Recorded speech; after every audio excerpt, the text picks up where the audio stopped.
non-myriological part. Like the proper part? Okay. Do you think proper parts are myriological? Not all parts were. I'm rusty though. No, slow boy. Do you think proper parts are symmetric or no? Symmetric? No.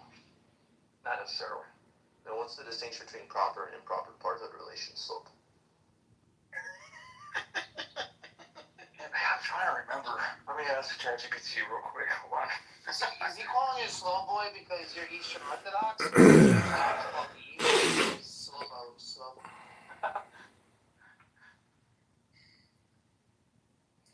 I don't see Darth Arians' YouTube channels. Did he destroy his own channel?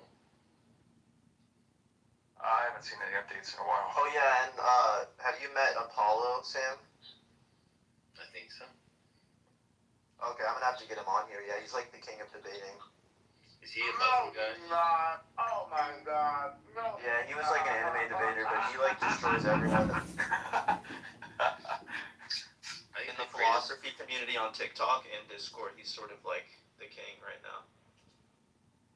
Yeah, that's because I got off of Discord. Oh, and proper parts and technical. Yeah, tell them to come here. Tell them to come here and debate me on Islam. No, I was just trolling. Proper parts are numerically identical to the object or whatever. It's like, oh, But yeah. Improper parts are numerically identical. Blocked my path. I'm sorry. Or sorry, it's the other way around. Improper parts I are apologize. numerically identical. How dare you! I am Rondon, you despicable melanoid slime worm! Liar!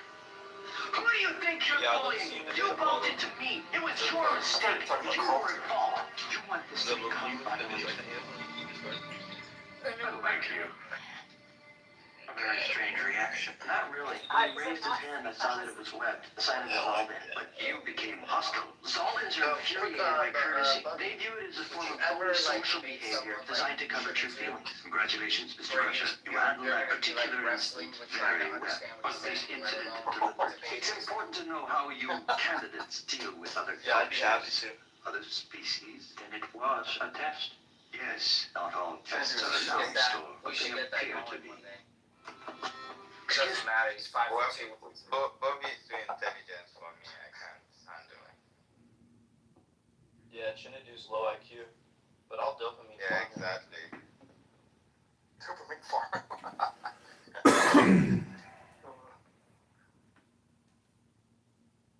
MJ, let's get a 2v2 setup. You and Sully versus me and Agda. Megatron, me and you were intellectual peers. We should like. Hey, I want to be my debate partner. In the middle of the cross-examination, I'll be like, I don't know. Yeah, you're too good faith. I'll be the worst debater ever. You're a good faith, man. You're a good guy. Oh my god. Too dumb. The dumb me. Forgot everything. I'm watching it. Oh my god.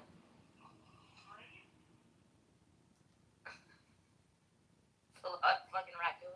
Oh, you saw the video? Yeah. That's gold right there. They're so adorable, the little raccoons. So chubby. Yeah. Santa not. Do you That recognize? itself is offensive. Do you Is it recognize the hot that there's dog? massive Yeah, difference he's eating between the hot dog. Islam and Christianity? Yes, and the God model. I call it out all the time. And they Not love just it. the God They love the model, hot dog. the more the ethic. Do you realize That that? was a good fucking Sure, and I'll call it, and I'll grant you that if there are massive differences, and when there are massive differences, I'll also lay it out so that Well, so what that company we has can just that honestly thing? Look, I'm not against being honest. That's fine. That's fine, Nargis. That does have a big difference. Like the whole marriage, like one starts to marry them, even if there's no consent of reminds me of the, funny conceded that. The other doesn't have marriage, right? Like you don't have to marry them to sex slaves. Oh, Like I there's started something watching clearly, this according to tradition. Even those are made. 424, 20, how many more times do I repeat myself? Do you have to marry them, Marcus? 24, 33, oh, I just looked it up. It's an easy lookup. every episode. You don't have to marry them. Just go on Google and look it up. Nargis, let me ask you this. In Sunni classical traditional Islamic jurisprudence, do you have to marry the If the jurisprudence doesn't go with their primary text, then obviously something is off, right? The consensus says you don't have to marry. Let me say it like this. The And answer the part. consensus, But the second You can't do that. what makes they hold to something called a primary scripture. If they're not following it, perhaps they can question the consensus.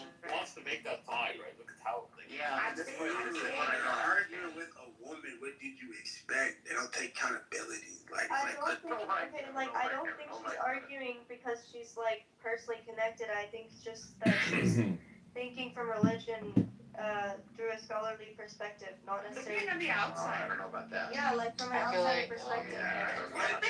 Hold on. Because he's a heritage religion. She's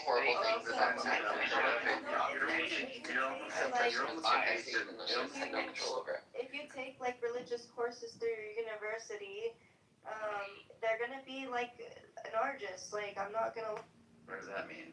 Okay. like So you're almost in, they're gonna think through a scholarly secular lens. oh, I'm glad she's thinking through a scholarly secular lens. Okay, but anyway, Looking at it, she's like not even a sec, she's not even a don't be sec, condescending and she's not even I am secular. not biased like She's not because secular. I have no right in the race She's and I not have secular. no ownership of either You religion. do, though, Nargis, you do. And look, it's not even, look, first of all, she's not secular, thank you, Therese, and secondly, I'm very much secular. Who the hell are you to tell me what I am? Who the hell are you to tell me what I am? In fact, I was going to point out the point of the speech. just hold on. So, to say He wants to tell me what I am. He say doesn't that wish these to pour on are, it. to say that these are, and you said I inherited a religion, it's okay, it's okay. Yes, you did. Okay, I and you're doing things too, it's okay, we can both go home, it's okay. So here's the point. That's almost like you're engaged in a genetic fallacy there, by the way. It's kind of weird. But I'll just say this. It doesn't really matter. You can look at these. for the lifestyle that Americans take. What you don't want to be doing is saying somehow with the overwhelming swath of a At all. particular religion has been affirming, somehow that's not what they believe. At all. Or what they've historically believed. If they historically believed that Muhammad, betrothed a 6-year-old and consummated at 9, you probably should say that's what Islam is held to. You don't want to do this thing where you try to modernize it and go, well, this, last however long recently, people come up with different explanations. No, let's not do that. Let's just stick with what historically. Different explanations. Secular atheist academics in the field of historical critical method, right? Yeah, it does matter No, actually. it doesn't. Unless you're telling me that academia doesn't hold any No, weight. that's not what I'm saying. And I'm saying that if that has been the historical It's not what I'm saying. view for the longest time, then that is the historical view. It I'm matters about the granting you that. historical view. And the reason the historical view matters, the big reason that matters, is because on the hypothesis that Islam is true, God would preserve his message, and the people that follow it would believe the message that he wants them to believe. Presumably. Well, it's a very stupid thing to say that, today we just figured out that she was 19. Give me a freaking break. It's not the Quran. The Quran is their primary scripture. Nargis. You're saying something in the hadith that In the hadith that people have holds accepted. no infallibility, People right? that have You're accepted. saying that is infallible. I'm sorry. Because I'm you sorry. haven't studied into the There's freaking. plenty of Muslims who say that you must have the hadith to understand the Quran, and it is Okay, something. yeah. That's why we preface traditional Islam. Yeah, traditional Islam teaches that, right? Nargis teaches. Right. I agree with you on that. Okay, and I so agree with God, that. if Islam is true, Nargis, it makes sense that God would preserve the message so people understand it. It's pretty stupid to do this modern thing where it's like, The modern thing is how they manipulated it, and how they put it wrong. Governor Pritzker, that you've had enough. You work with us. Guys, these slippers. Half your stories in all three scriptures have mythological origins. I don't care about which All point of is these now. have Now you're trying to make some other point where you're trying to bring all three. I don't care. They're all borrowed stories Nargis, from myth that have been that's what your recorded. claim is, and we can examine your claim, and it's false. That's not what I'm even My getting claim into is right now. false. Yeah, all three of them are borrowed from other stories. What are you talking They're about? all refurbished and repurposed. Oh, Even yeah, the that's story what of parting the Is that what sea. you're gonna provide? You're gonna get over Yes, the I'm going to provide the evidence for you. There's a what lot of academic work on I it. know what the parallelism for Not stupid. your scripture is The not parallelism new. is stupid. You did The not invent parallelism the is wheel, stupid. bro. These stories kept Yeah. What's the themselves in evidence the for? What's the Mesopotamian. evidence for? What's the In evidence the for? Mesopotamian. Give me the evidence. What's the evidence? Poseidon and Oh, Poseidon. That's where Right. all three stories come from, right? You know what? Because you don't read, I don't think you know. Nargis, don't tell me. I'll give you the name of Nargis. archetype. You're trying to, all you're doing is trying Actually to. done studies on myth Yeah, I and got legends, you. I right? got you. What you're And trying these to myths do. and legends keep getting What you're refurbished trying to over do is time. you're always trying to take Over this. time in the history of mankind, where Nuggets. they have Where's they've been Poseidon told- at? Where's they've been Christianity take from told over Poseidon? and Go over ahead and show it. again, You're just talking. right? No, I'm not talking. I'm just Okay, speaking show down where to academics a little bit. Christianity takes from Poseidon. Please show me that. Go ahead. Poseidon is the lord of the sea. Oh, the He law of the allows sea. for Orion to Christianity takes part from the the law of sea the sea. and walk on it. Oh yeah, and walk on the law of the sea. Right? Yeah. So these stories existed. Yeah, that's retarded. A little refurbished. Yeah. And you'll have Moses in That's it. embodied down right there. Yeah, the law of the sea. Oh my God. He's the god of the sea, bro. Jesus walked on water, and the water is like the law and the sea from Poseidon is the god. Yeah, the god Lord of of the the sea. water of the sea. He grants his son Orion to walk on water. Yeah. You have myths like Mahabharata. Let me throw up real quick. I'll be right back. A lot of them, the god blow through the sea parts, and then the archetype. Nargis is onto something there. Yeah, I'm gonna move you down. It's not what I'm saying, bro. It's what academia is saying. Yeah, I'm not making I it don't up. care. Look, yeah, academia says all kinds of things like God doesn't exist, blah blah blah blah blah. So you can go ahead and appeal to academia. I want to hear the reasons. You tried to do this pot shot and say, oh, you don't read because The myths and legends have existed Because from time immemorial in the history of mankind. Which scholars are you citing for this then? Because I have not heard Little seriously about citing. Nikolai Sinai. Okay. Oh my gosh. And are they? It's a huge list of mythicists, actually. Yeah, mythicists. Are they classical historians? Are they like New Testament scholars? Like, what's their specialization? They are historians. There we go. They are academic historians Okay. who work with historical critical Side. That's fine. I'm not disputing that there are people in your who. back channel if you want to look through it. I'm not disputing there are critical people who say that. I just don't think this is not like this is a consensus position. It may be something that something like Dennis McDonald has. I think some views of that. Of course, It's going to be sort of considered a fringe position. They're using a very strong critical method to The problem I analyze have is you're not saying that.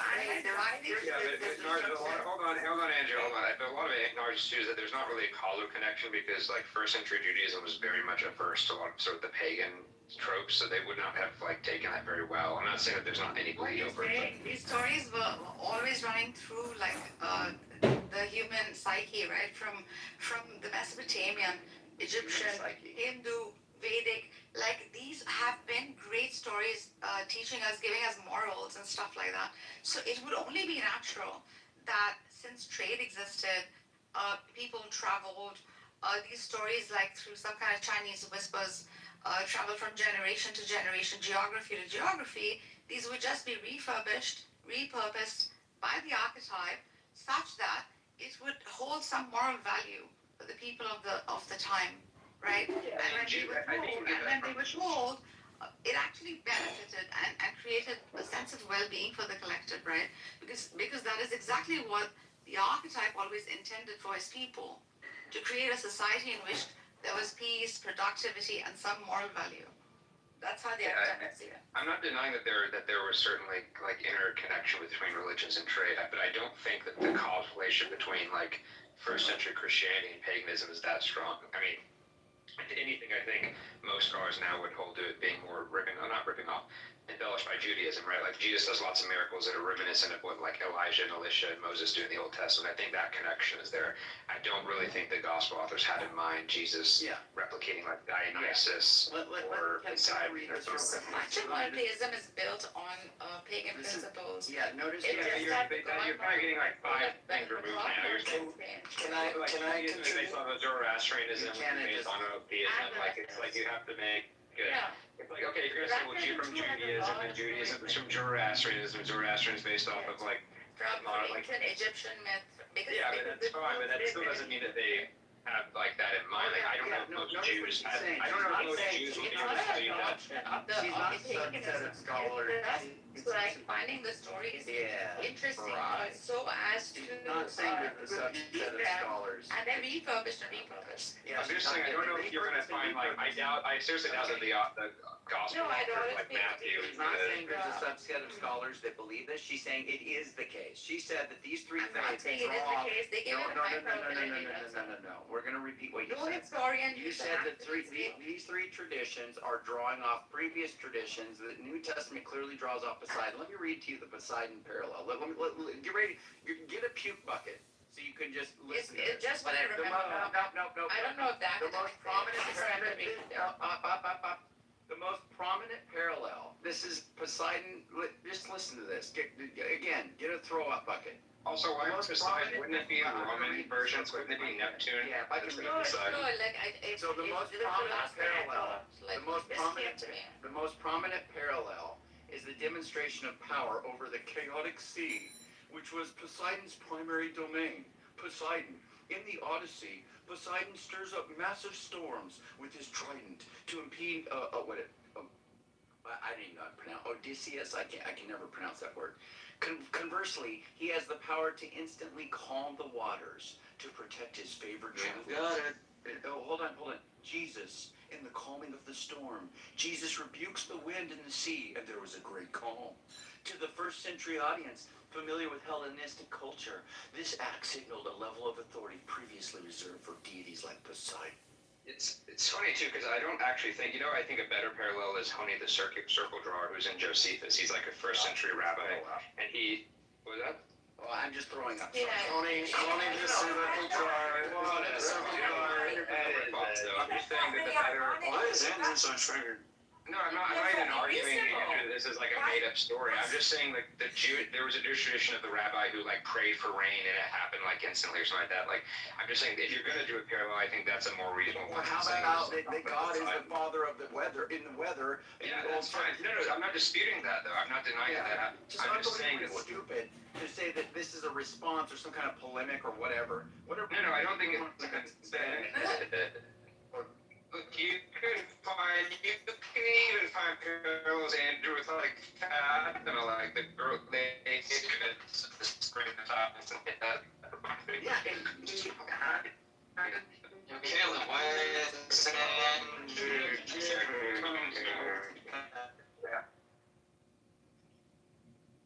No.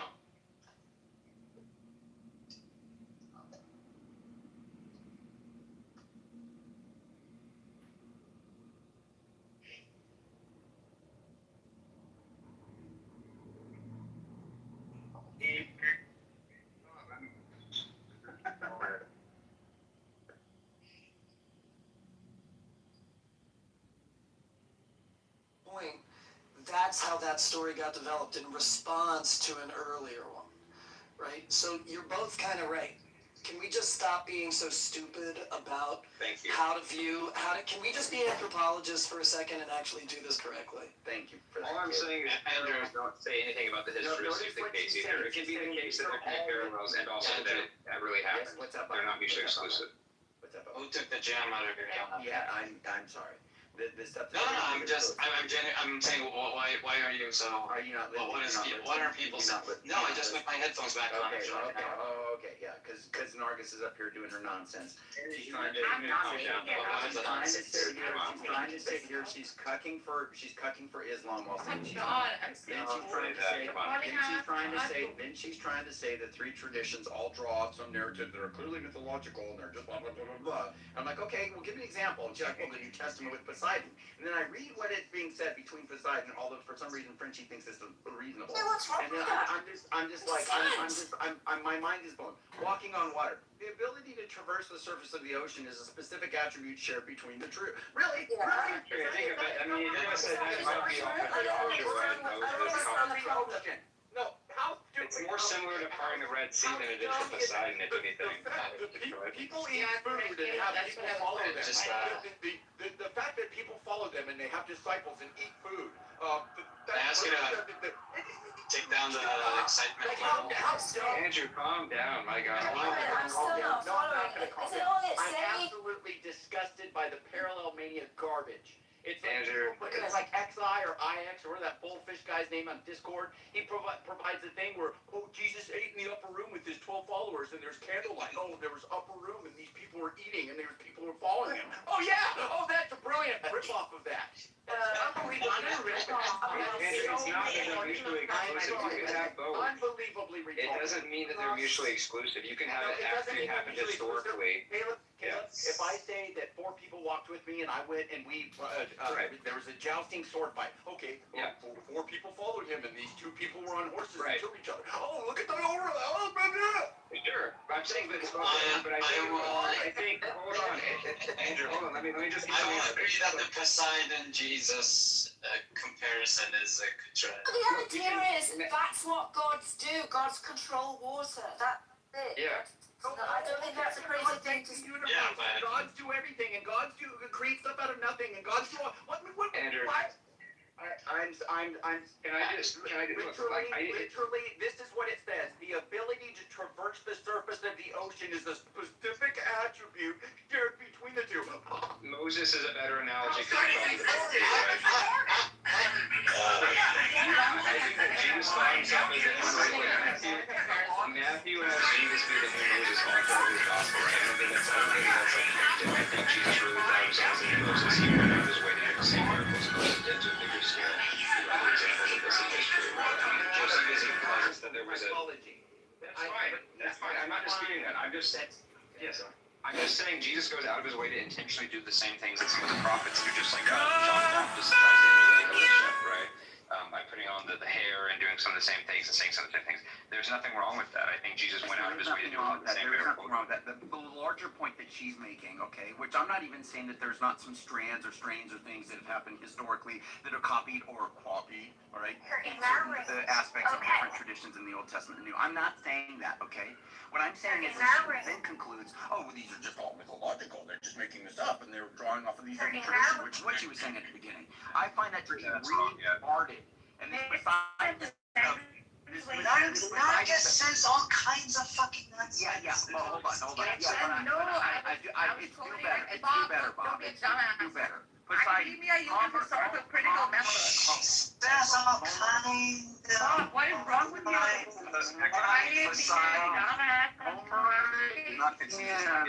And Iliad described I like this. Listen to this. No, I like when it's just read this. Get ready. You're gonna need Homer recants. Hold on, let me read this. Homer recants. And the Iliad described Poseidon's chariot skimming across the waves with the sea monsters gamboling around him as the water remains dry beneath his path. The account of Jesus walking on the Sea of Galilee, mirrors this divine stride, quote unquote, in the Greek mindset. The ability to treat the sea as solid ground was a definitive epiphany. Give me a puke barrel. God's bread. Let me fill up. I need a 55-gallon drum. That is absolutely vomitous math. That is disgusting. I'm sorry, that's disgusting. I'm continuously surprised and likewise entertained at the kind of thing that triggers it. I can understand why young Andrew would be triggered, because for years we're told that Christianity just stole these ideas from other places. And then you start going and reading them. I went through that myself in a time. And I was like, what the hell are these idiots talking about? They sound nothing alike. And so I can understand why a young Andrew might be wanting to puke because of it. There are some myth of another god or demigod born of a virgin, though? Isn't that another myth? Yes. Oh, no. No, actually not. There were some traditions of Moses being one version. Not really. That was even shown to have been made up afterwards. Really? Do you have some evidence of that? I just vaguely remember. A lot of it doesn't Sarah's mother get supernaturally pregnant by him. Same with Abraham's wife. It's not a virgin birth because they weren't virgin, but they still conceived. Roman story. No. I know, but I'm saying I think the Jewish connection is better than the Greek connection, though. I don't think Matthew is ripping off the Jewish motifs. I'm sorry, pagan It's motifs. not ripping off. These are just influential stories, and even the Muslims behave just like Andrew when I bring this up. When they're writing in Greek, It's just retarded. Greeks It's retarded. could read it. It's not. It's academia. No, it's not academia You know retarded. what? You want to hold Yeah, on some to your academia, exclusivity. some I'm telling you, academia, it's not that some exclusive, academia bro. is You did not retarded. invent the wheel. Some academia is retarded. Some academia is retarded. Even the date of Jesus' birthday is just stolen from like Christmas, you know, with like, you know, Santa Claus and, you know, reindeer. Thank you for that. Thank you. Now there are some. Now I will say that there are some things that I think you can point to that are like clear, like allusions to. I think the best thing you can do is the Matthew birth narrative with Herod killing the babies. Like that's meant to be like a parallel to Moses with the Pharaoh killing the babies. I don't mind it, but no, look, Caleb. That's not the problem, right? Because obviously, from traditional Christian view, the whole text is supernatural, and there's typology and prefiguring going on that God orchestrated from the history of the creation of everything, right? From the creation of the universe. He already orchestrated that. So that's not going to be an issue. But when you start doing this thing where you're like, well, look at these different parallels from all these different Cyrus and he had 12 followers and he was born of a virgin, and you see it's like a rib was planted in somebody's forehead. And this is absolutely garbage. Also, Cyrus was literally, we have to do his mom having sex. Like he was not born of a virgin. She actually had sex with her husband's severed penis. It was her that severed just sounds just seed. that's it. That's just like Jesus. If you guys didn't name names, I would have thought that was the gospel. I would have thought Yeah, I don't see a difference. Yeah, It's actually quite and have sex with Give me and Andrew a puke. Give us some more puke barrels. We feel It's true, Andrew, because it's funny how unlike the pagan ones. I don't even need to tell people the gospel. I can just tell them the story of Osiris, and that can get them born again because they're so common. And They're so it's funny similar. because in the Gospels, it's actually much more subtle, right? Like in these Greek myths, it's usually this really explicit, like overly sexualized thing with like them having sex with the gods, whereas in the Gospels, it's actually very just nuanced of just she gets pregnant. Like there's no like vulgar descriptions like you have in like exactly. or something. Yeah. No, but then you read this thing. Hey, did you guys hear this? Oh, and he was baptized. I love how the people that do the parallels, the way they are so vague, and the ones that are more honest, they have to zoom out super coarse grain to make it even somewhat comparable. But like if they get usually they'll get too specific, they just make it dishonest. They'll be like, well, he had 12 followers, and he was born of a virgin, and he had a resurrection, and he saved the world, or some stupid I'm sorry. When you put these things side by side and you just read the comparisons, it is the most retarded. The best they have is maybe Osiris. Maybe. It is absolutely retarded. This is such a retarded argument that I developed what I call the Isaiah 53 words mean words problem for atheists. Because basically the approach they take to the approach they take to these other myths, they should be willing to acknowledge that Jesus ripped off Isaiah 53. But they're not willing to say that. They're willing to say Isaiah 53 about the suffering servant and nation of Israel, even though it's a dying and rising Savior and all this and that. So I point out to the low-hanging fruit atheists who will make these arguments about the myths and say, well, why don't you hold the same standard to Isaiah 53? And they'll be like, because it's clearly not about Jesus. And I say, wait a second, it's a dying and rising Savior, it's suffering, all of this and that. Why is it? And the only reason why is they're inconsistent. But this argument that you're talking about, this argument that you're talking about here, it gave me the Isaiah 53 words mean words problem, because they want to say this about these other myths, but they don't want to say it about Isaiah 53. Matt, do you agree though that Isaiah 53 says, hold on, Matt, does the figure in Isaiah 53 have children? No. Does it mention that he has offspring that will live on after him? Yes. Right. And you agree? Which means it would have to be, and it says his death with the rich man in his death and stuff like that. So it would obviously, we can reasonably infer here, oh, here you have a dying and rising Savior. But they don't want to say this. No, this is about Axioms. Ancient axioms. Well, I don't disagree with Yoni. I think that men use conversation to peacock. I think it's really important. Just for men. I know. I've heard your theory. Women. What's the theory? This is new. This is off the charts, my dude. What are you talking about?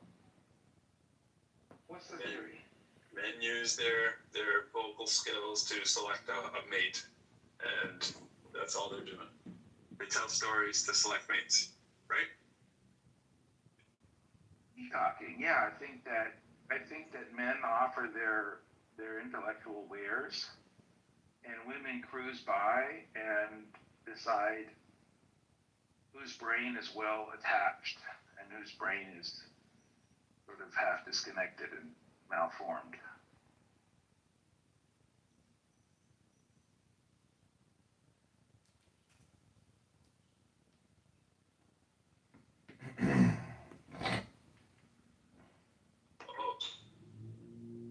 I do think Yoni is on to something.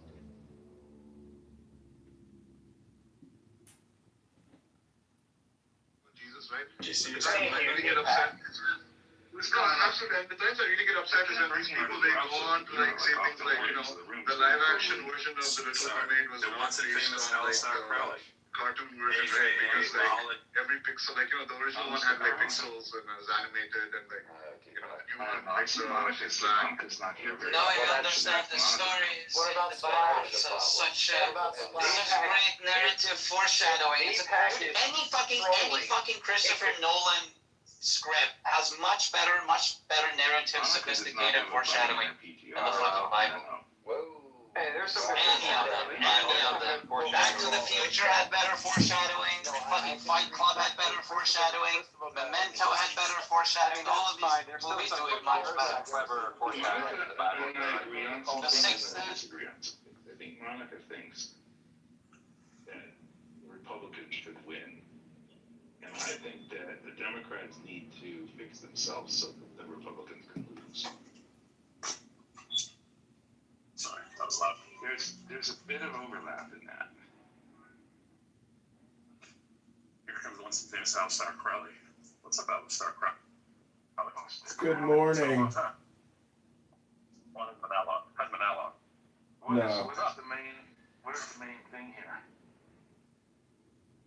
Well, Trump derangement syndrome is real, and it actually, if you like philosophy, those are the things you're concerned about, and so how do you apply the teachings of various philosophies to your Trump derangement syndrome? It makes you realize just how you're hyper-polarized and hyper-political. That's really all TDS is.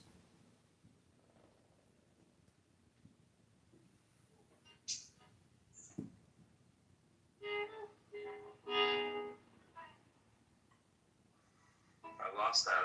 My Bluetooth was connecting over. What did I miss out, Star Crowley? Benjamin is playing his acoustical guitar as I discuss philosophy and its application to the sufferers of Trump derangement syndrome. And, when I made the title, I half thought of you. I was like, I know for a fact John is going to come in. For example, even the teachings of Jesus Christ, if you look at it through the lens of go within, it says that the secret source is within you, and so take it out to save yourself. And that type of philosophy is the same thing for Donald Trump. We all have a spark of divinity within us. And so people that live their lives hating Trump, in my opinion, they're mostly all atheists because they don't see the spark within themselves, and therefore they don't know that Donald Trump's got a spark. And so it's kind of pathetic in a way. At this age in your life, if you live with hate for the orange one, well, you just don't get this. You don't understand the game. It's a game, and your TDS. I don't know if you would call it the art of selfishness. Maybe you could call it that. I'm going with the book you're holding, and if he's on the Ayn Rand stuff. And Trump is the same thing. Like, it's good to be greedy, Gordon Gekko. You know he wants to be Gordon Gekko. I know, but see, the book by Ayn Rand, The Art of Selfishness, is a clickbait title. That's the type of room title people put together. They say selfishness is a virtue, but the whole book deals with the complication of ethics and how vast it is and how complicated it gets. So it's a good book. I'm trying to read it today. I want to try to read the whole thing within a week or two.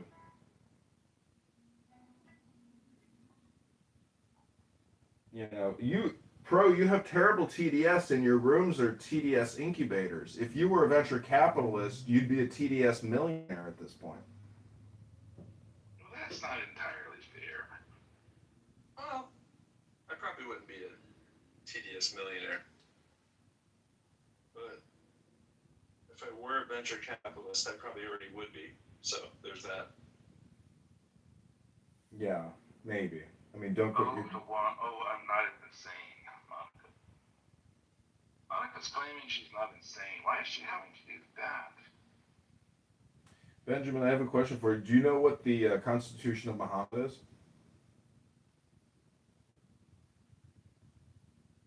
It's called a required reading for Benjamin. It's also known as the Charter of Medina.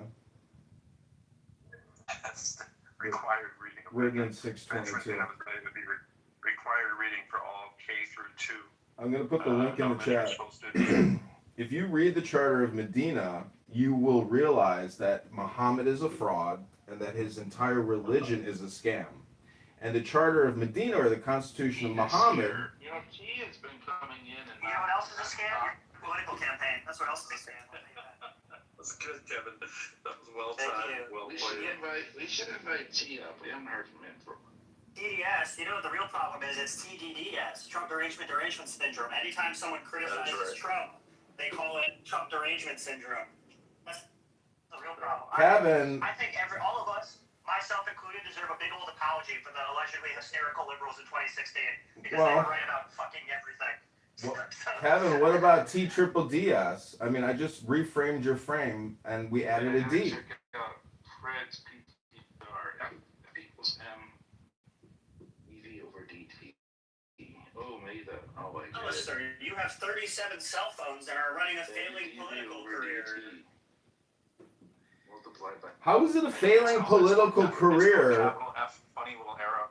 See, some of us have goals and objectives, and we actually help the politicians we like. Funny little B arrow, bar, line thing with a lowercase d, T thing. Does the arrow indicate that the V and the F are vectored? It does not. It's a one-way street. It's just a one-way street, Benjamin. I think you're pulling you're jerking my chain. No. The equal is actually showing you that it's a parallel line set up. No, it looks like a runway, yeah. The slopes won't intersect. So the F won't intersect with the V because they're parallel lines, and so their slopes are the same as what that's trying to show you. And the see, Fred told me I got 100. And the M is like for the Milky Way, if you want to use it to Fred, I just don't know what the arrows are doing in that thing. I think that means they're vectored. This is a one-way street only. See, they're going in the same direction. I told you. You didn't want to listen, Fred. I get that they're going in the same direction. That just means that it just means Fred makes the force in a particular direction is equal to the mass volume multiplied by the change in velocity in that same You direction. guys are so atheist, it's unbelievable. This is a hermetic formula here. This is mysticism. Force equals mysticism, and then you get above and below, below and above. Hello? This is an old form. This is just velocity. It's changing velocity over time, right? Velocity equals distance over time, but this is an alchemical equation for mysticism to give you the force and the power of God. No, this is changing velocity over time, but What is this? I'm a little lost about what this is. It's Fred's PTR. What does it mean? It says may the force be with you, right? That's ultimately how it parses out. And instead of force, he's got the mathematical formula for force. Christianity that's moving forward. And So I since think then, of that's course, different takes nations, some time to Britain absorb and it. its empire drove it forward. So the fact that Christianity had all Laura this is here. support I haven't to heard become Flora's voice in a long time. almost, the world religion, Often don't voters make one any of the difference most easy listening whatsoever to the voices fact that it is the same on kind of Clubhouse. human You should do a as head-to-head Islam, compared the pros same as voice, Hinduism, the same Flora's as, voice, and have a vote. Buddhism, We should and put the vote all at of the top the of the different room. religions that we have seen across the world. And they have all Meanwhile, myself and Alistair here have most unpleasant voice conversations. Yeah, no, I think that's decided. That's decided already, yeah. Look, I'm busy trying to look like I'm doing something here at my university. Don't blow my cover. So, with regards to Trump derangement syndrome and the sufferers thereof who have lived every day of their life for multiple years, thinking and talking about Donald Trump, when I think about all the Democrat, Marxist, liberal, atheist safe spaces here on this app and the countless millions of conversations that have happened regarding Donald Trump, all that wasted time and effort could have been spent reading a book and improving one's life. Instead, people force projected, just like this equation for May Day, they force their own projection. Alistair, and I think that you're a fine candidate for, what is it again he's running for? Selectman, Councilor, Congress. Oh yeah, there's that little thing called Congress. It's unfathomable, Benjamin, how you don't know that equation, but I'm just going to leave it there. But as much science stuff as you talk. But that being said, what's up, T? What's up, Hero? What's up, Aisha? I do love when John's in the room. I think it would be great to have a little soliloquy from him because he was just feeling the need to talk over here and he wasn't getting his attention. Somebody was talking.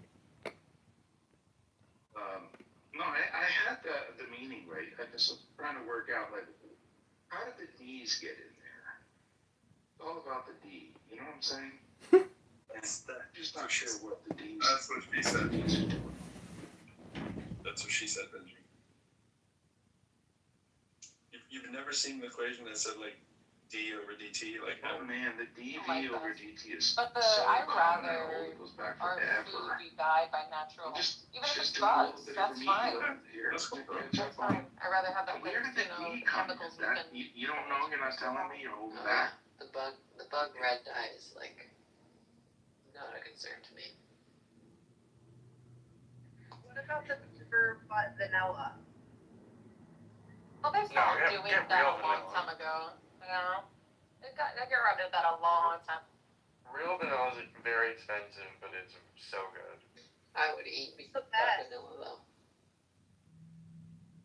Yeah, I think the red dye they get, like, when they grind what would be, like, the equivalent of the bug's anal gland, it, like, releases this red, sort of, it's not blood, but it's, like, another, like, bile, and that's what the red. I don't think it's the anal gland, it's just the whole bug. Yeah, I think they dry it out. Just kidding.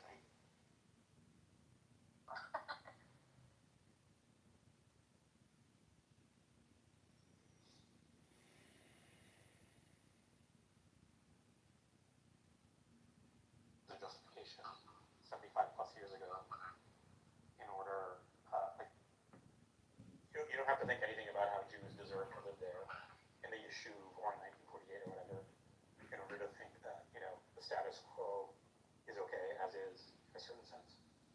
Like, maybe historically the Europeans had no right to the Americas and the Native Americans should have had everything, but enough time has passed that I think that right has essentially been voided. Right here, you call over my whiteboard here, Benjamin. Derivative? Did you say the word derivative at some point, or no? I don't think that. I never got there. I did hear Delta, so we can let Delta qualify in a way around the bar. You know, I would have accepted Delta. Like, I would have taken that. I would have been like, yeah, no, Delta. Yeah. Good enough. I have Trump on the phone. He wants to mock you all. Can I ask you a question here that may result in another philosophy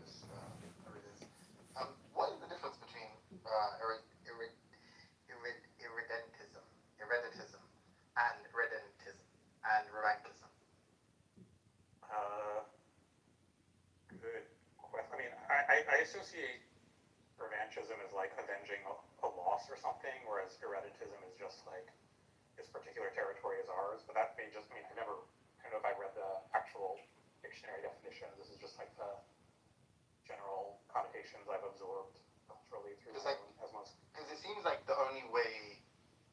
Yeah, I mean, they could be like subtle distinctions or like just like different tones or something, inflections, conversational inflections or something where it's like the best place to use them.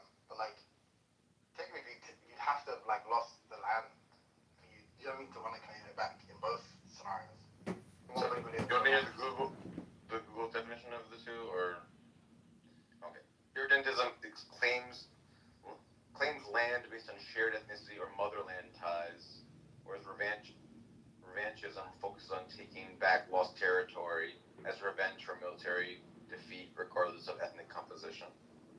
Okay, so there's like some overlap, but then there's like some clear, distinct cases. So irredentism is like when Russia tries to take Ukraine because of the idea that it's their ethnic land, whereas I guess Israel taking like Sinai would be like revanchism because it's like during a war. Hold on. No. Taking back lost if it's territory militarily conquered. Yeah. Taking back lost territory as revenge for military defeat. It'd be like Alsace-Lorraine. Paradigm case is Hitler. Post-Treaty of Versailles, the land that was taken back. Say the land that was taken from Germany, they reconquered. That was seen as like this relentless, whatever, pursuit. Alright, you live to fight another day, Mark. But he still never is going to live down the Gariel versus Cayman blunder, the famous blunder. I mean, your claim about which one is the Gariel, like that was yet to be confirmed. I could still, you're right. How about Mark not knowing that there were salt Dornish? And you mixed up the House Blackwood and House Bracken. Yeah, that never happened. And you claim that they have house words. That never happened. That explains people don't make mistakes. I feel like it's worse for you, Minute, because like that is your thing.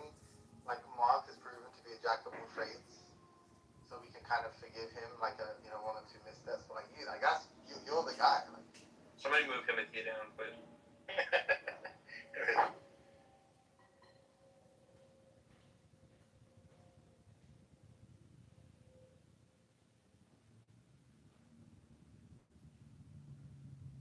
So Timothy, what conclusion did you reach with Mark there? Oh no, to be honest, I wanted, because I felt like at some point I like sounded like read the Google definitions, and then I wasn't it wasn't clear to me, sorry, what the distinction was, so I just thought about Google and sometimes it's easier to ask someone rather than Google it.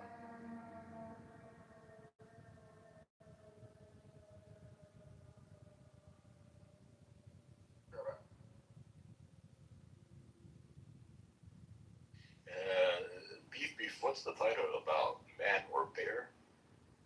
Alright, so if you were a woman and you were going to be teleported to the woods, and it's either a man on the other side or a bear, which do you choose?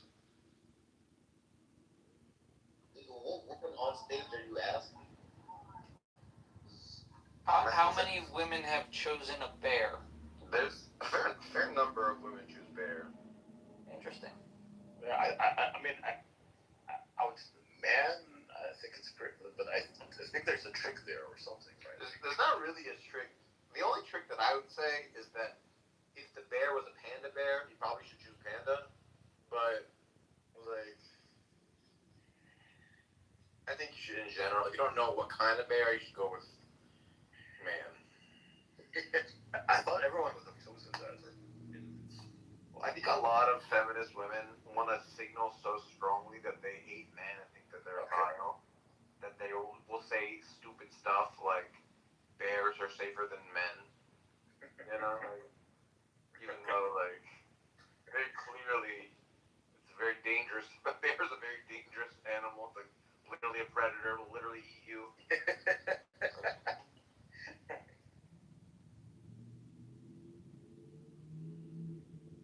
why I was a little bit hesitant to give that. I thought, there might be some trick there that I'm getting right. It just feels obvious in a way. Like, can it be argued that for a bear? Like, can someone make that argument?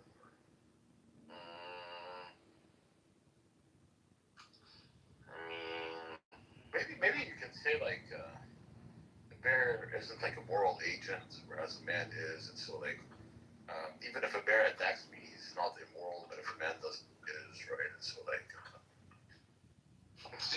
You're worried about dooming the soul of the man that attacks you. I don't mind being killed. I want to be killed not by like a moral agent, but like I don't know. Is that true? Would you rather be killed by a neutral force than a moral agent? I don't think, thinking about it right now, why would I care whether if it's a neutral force or not? I just care about my life in a way, right? Yeah. I think the level of pain involved, you might care about that. Yeah. Bears will just start eating you while you're alive. They're not like certain animals will just bite your neck. Bears are not like that.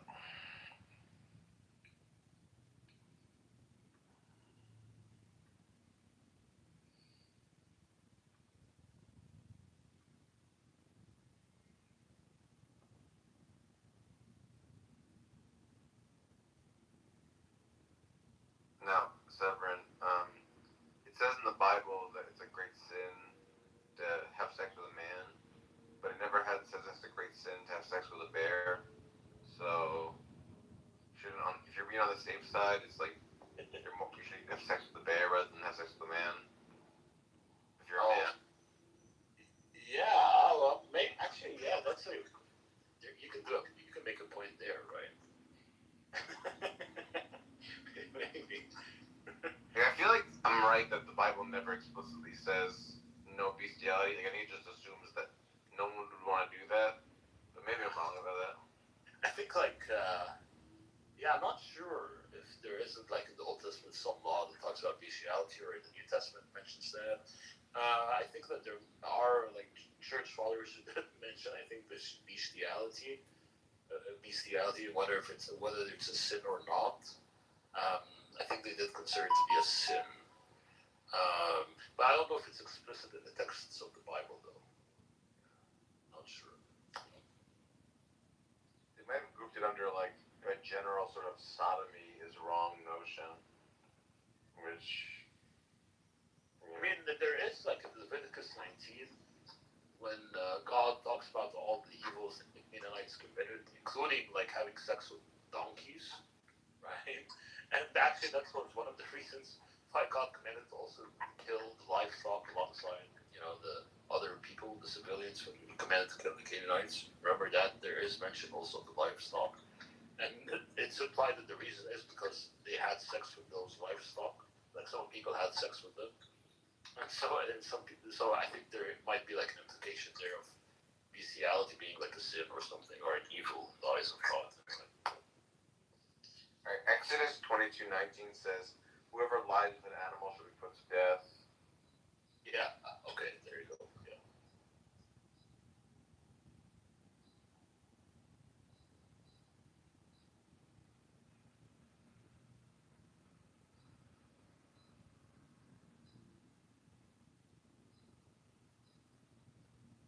Are you more of an ass guy or a titty guy?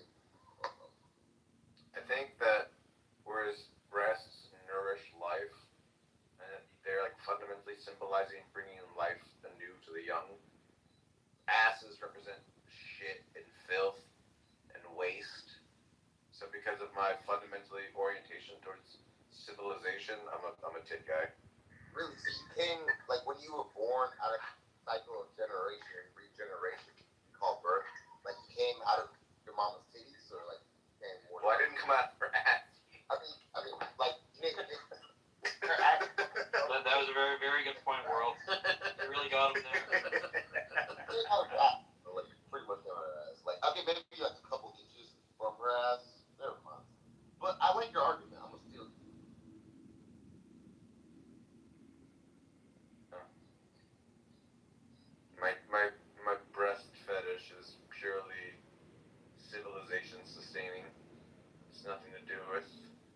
aesthetics.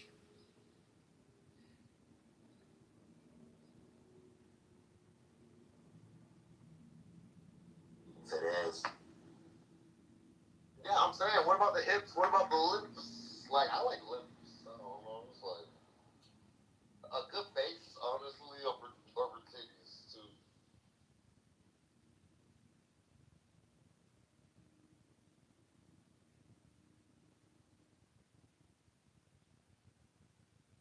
Sam, do you think that there are any good arguments for the existence of God? Yeah, just consciousness. That's pretty much it. That's about it, right? Or something. Yeah.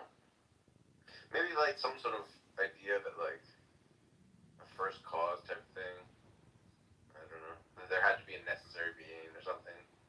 I'm not saying they succeed, but they're at least like, yeah, I consider them as like worth considering. You know, like. There is a necessary being, and it's everything. Yeah, I believe so. Yeah. I mean, what about like you don't think like these teleological arguments are any good, right, Sam? No, I think the design, teleology for life is bad. I think all of them are bad. I guess. Yeah. Yeah, that's whole family, right? Yeah. My least favorite argument for God is the in. Hate the in. Yo, what happened to that? Does that kid still come around who used to run that argument? I haven't seen him. The bucket house. Yeah, I haven't seen him. What about the argument for miracles? Like Ethan runs like these. You would say no, like. For sure, if miracles were real, that would be a great argument. I guess the question is just how credible are these things? Right. Wait, is he one on that podcast, Jay?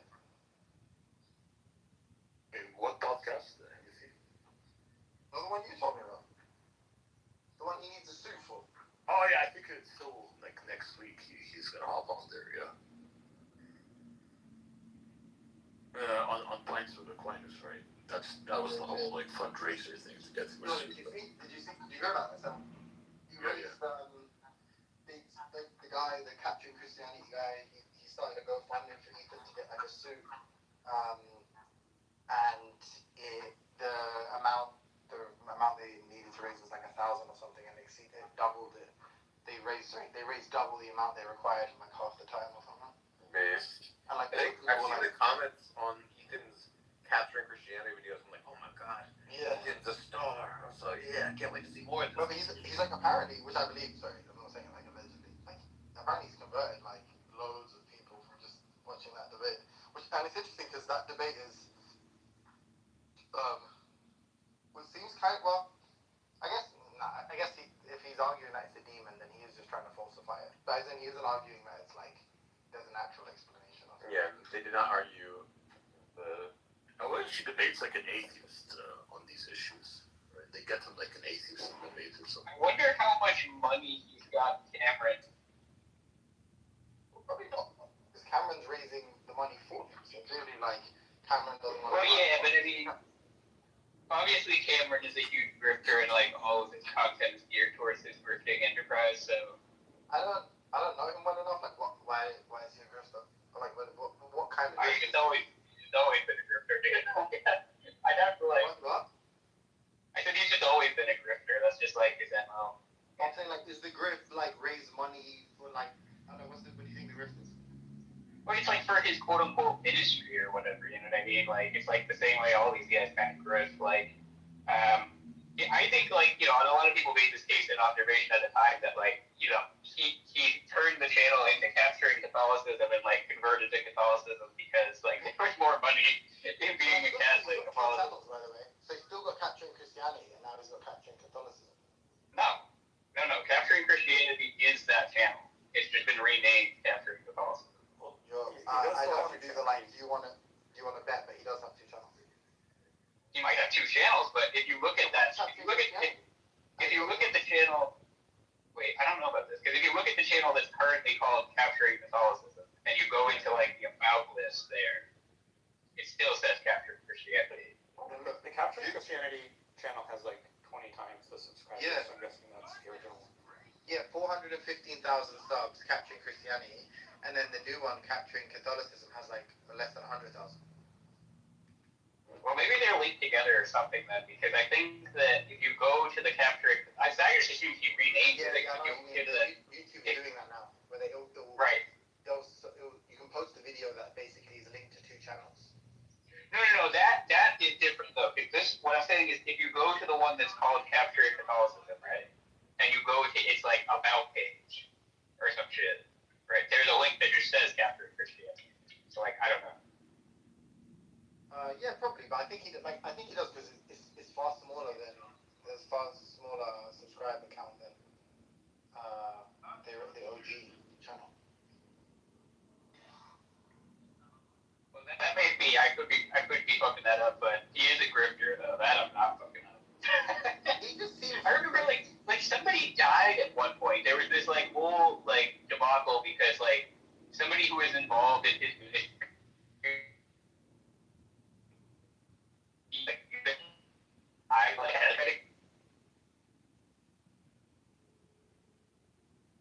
You're in the Matrix. Oh, sorry. Did you hear what I said? I was saying like there was a time where like one of his like it was like one of his like main contributors like died, and he basically was like, now that this person died, we're like taking a huge hit. We really need you guys to like step up to fucking replace the contributions from this guy who died. You know. Kind of. Yeah, that's intense. Also, has Nero spoken? He has not spoken much this time. Daniel's been a bit of a ghost lately. I don't know what's up with that.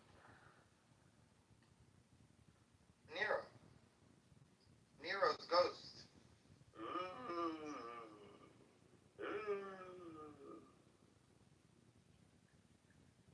I swear the last time I looked for the channel that's called Capturing Christianity, like I couldn't even find it. So I'm gonna have to dig into this. No, I funny enough, when I saw the Ethan video, I think I spoke to someone. I said Capturing Christianity, and they corrected me, and I went and looked off the back of that, and I found the original channel. I was like, okay, it is a different channel. Yeah, you have now Capturing Catholicism and Capturing Christianity, right? Both of them. Like, these two distinct channels. Yeah, they belong to the same person, right? Capturing Christianity has 400,000 followers. Capturing Catholicism has 20,000 followers. Sully was completely wrong about this. That's fine. Yeah, I was wrong. Oh no, I was wrong. Ooh, I'm gonna cry about it. You know what I think? We should make a channel called Capturing Money, or like Capturing Your Dollar. I hope Sully has like this amazing poker face where he's like, yeah, oh, boo-hoo, oh, I was wrong. And then like when he comes off the app, he like smashes up his car or something like this. Infuriating.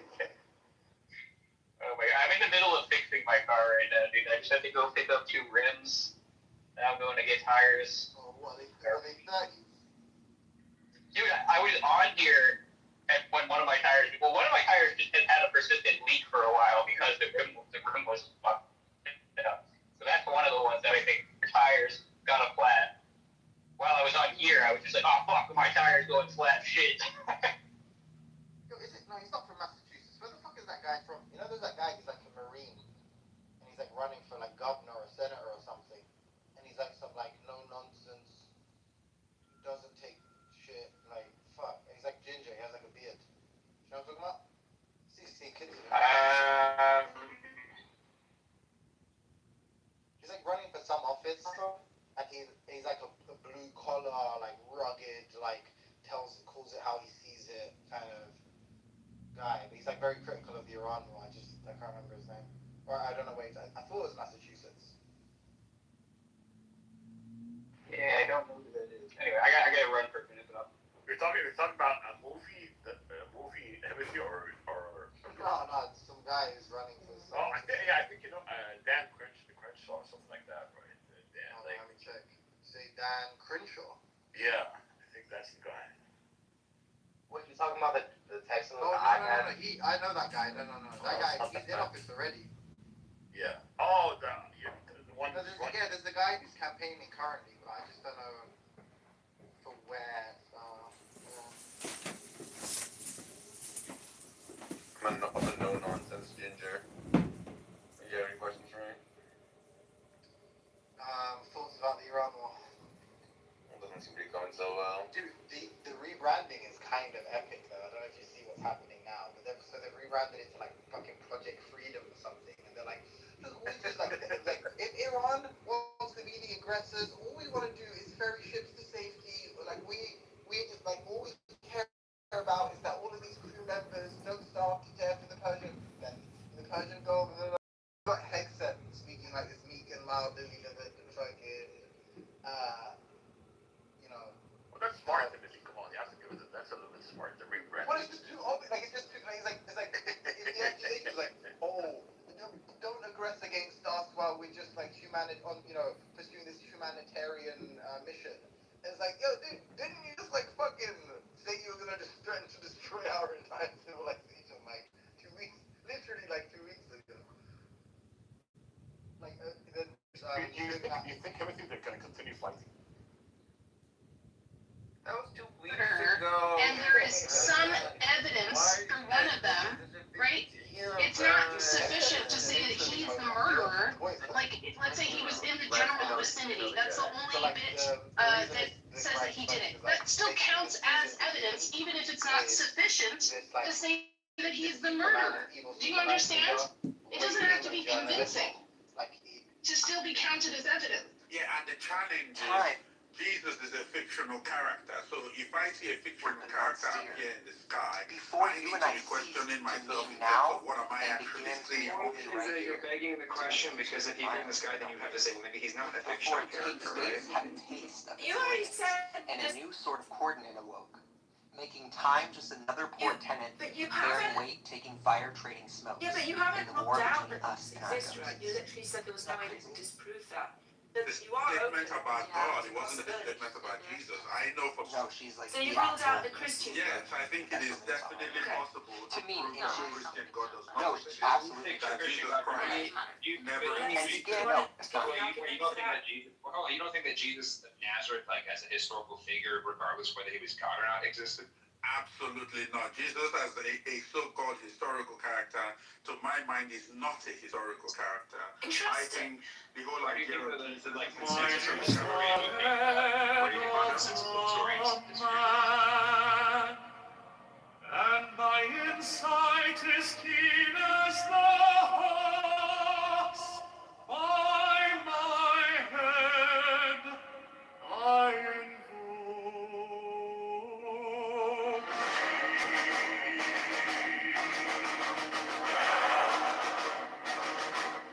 I am the only begotten child of my father and mother. My father is dead.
sword of revenge strike at thy cheek. By the sword I told thee. The voice of the 5, the voice of the 6, 11 are the voices.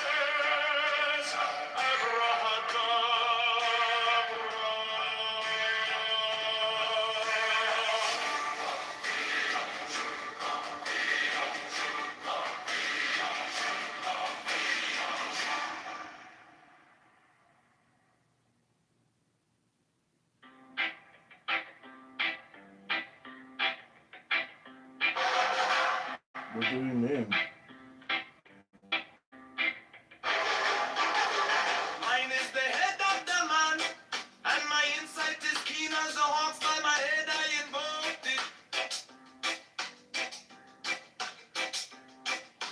I am the only begotten child of my father and mother. My father is dead. My mother bore me with labor and pain and fear. By my body I invoked it.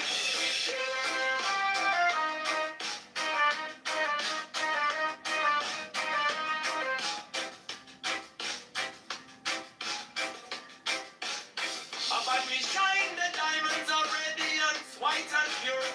By their brightness I invoke it. Mine is the red triangle reverse, the sign given up none. Save it be of thee, O Lord. By the Lamb and I invoke thee.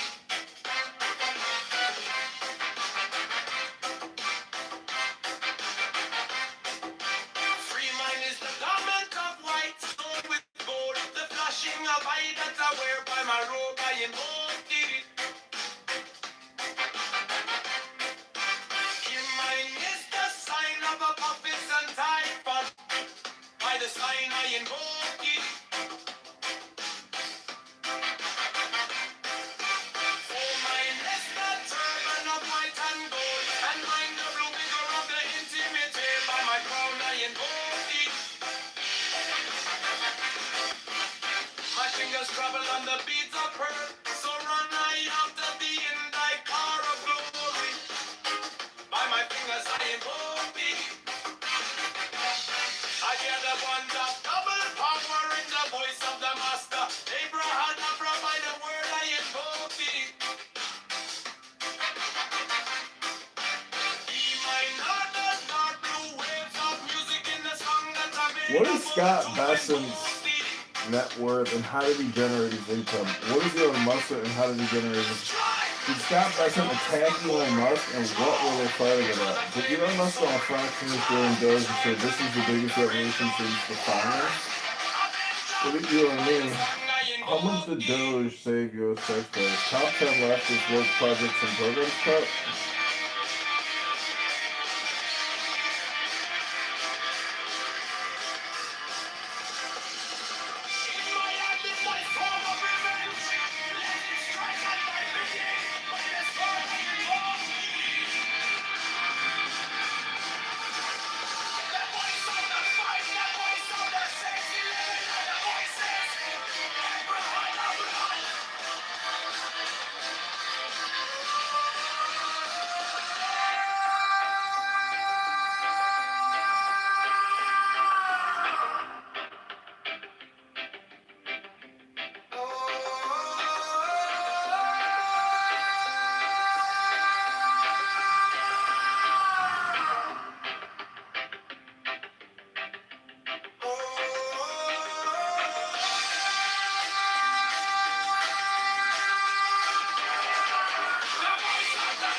bore me with labor and pain and fear. When my body I invoke thee.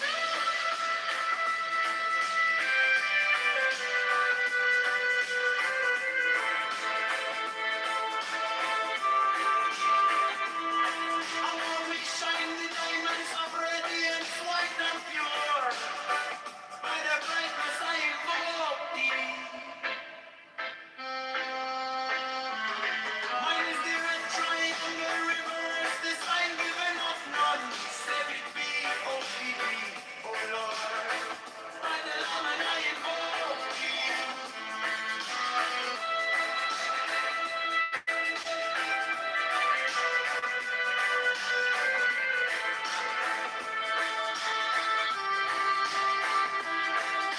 Mine is the garment of white sewn with gold, and the flashing of my that I wear. By my robe I invoke thee. Mine is the sign of promise and typhoon. By the sign I invoke thee.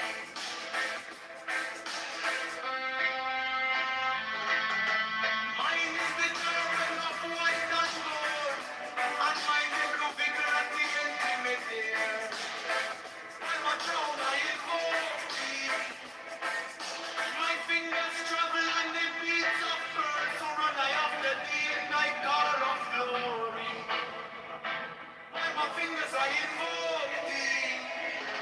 For thou the one that will power in the voice of the master. Abraham, Abraham. By the word I invoke thee. Hey, mine heart is not new waves of music in the sun that I may no more to invoke thee.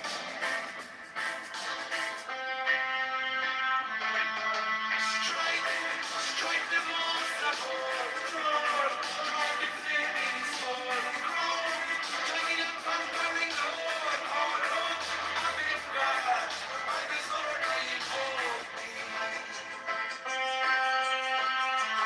In my hand is the sword of revenge, let it strike, I die beneath, by the sword I invoke thee. The voice of the right, the voice of the six, 11 are the voices. Abracadabra.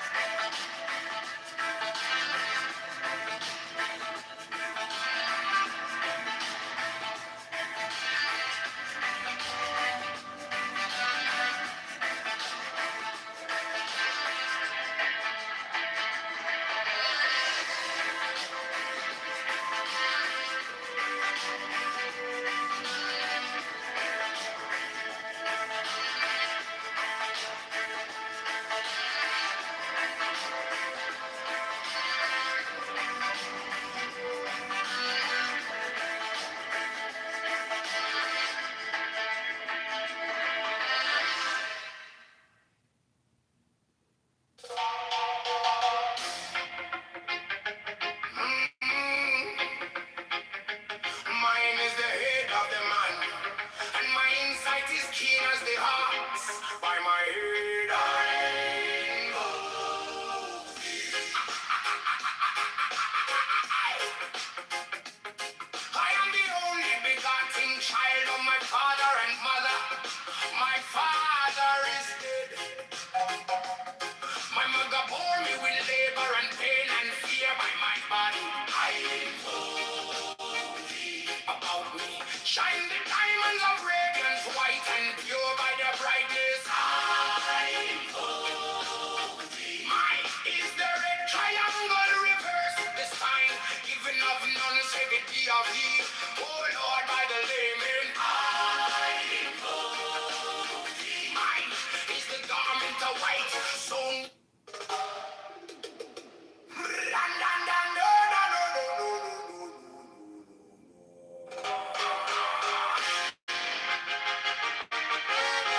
mine is the head of the man, and my insight is keen as the ox. By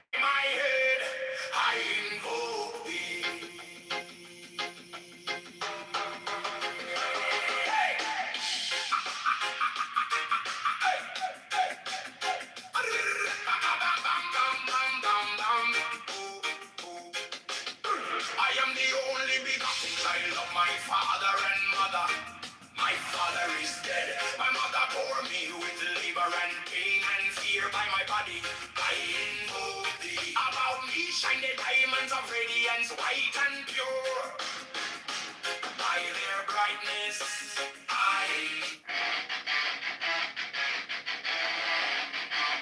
mine is the head of the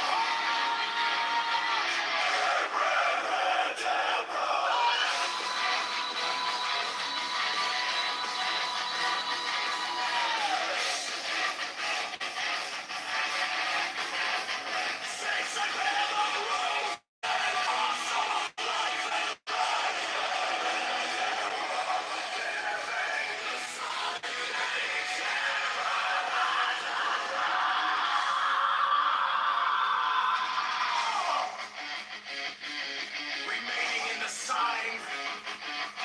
The invocation concludes. Therefore I say unto thee, come thou forth and dwell in me, so that every spirit, whether of the firmament, or of the ether, or of the earth, or under the earth, or dry land, or in the air, or dwelling there, or of rushing fire,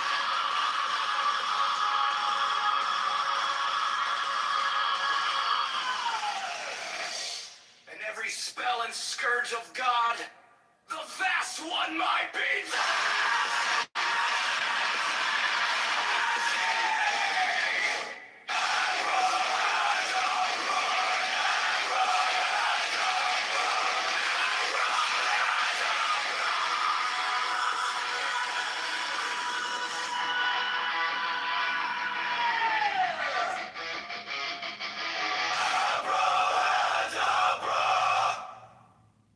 Mine is the head of the hawk, Abraham.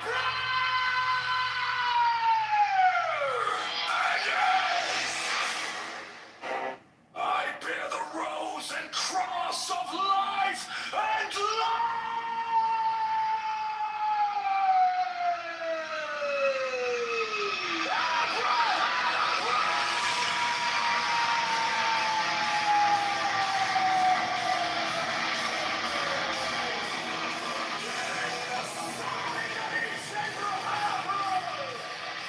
Sacrificing do the request.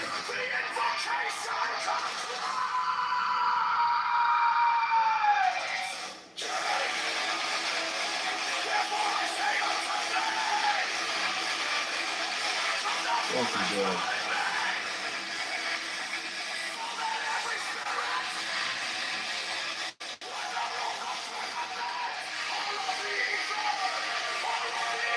Sacrificing to do the request, and this the earth counted to the top 100 places of hundreds. Thank you, God.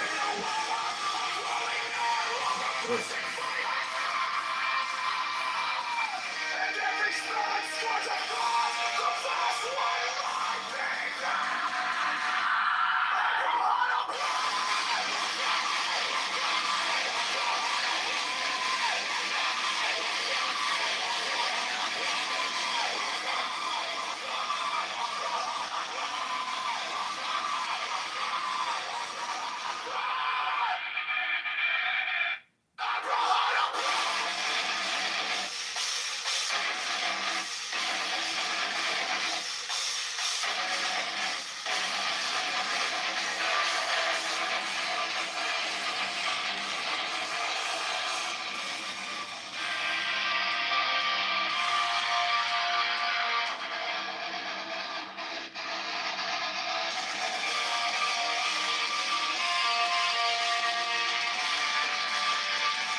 I bear the rose and cross of life and light, giving the sign at each abracadabra.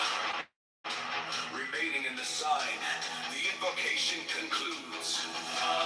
Therefore I say unto thee, come thou forth and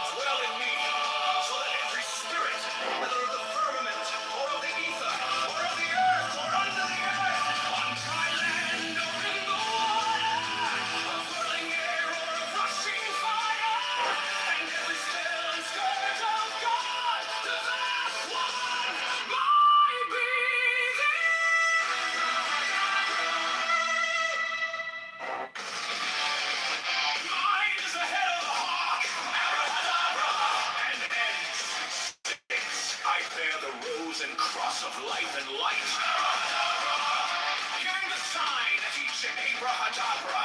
Remaining in the sign, the invocation concludes. Therefore I say unto thee, come thou forth and dwell in me, so that every spirit, whether of the firmament, or of the ether, or of the earth, or under the earth, on dry land, or in the water, of whirling air, or of rushing fire, and every spell and scourge of God, the vast one, might be Abrahadabra.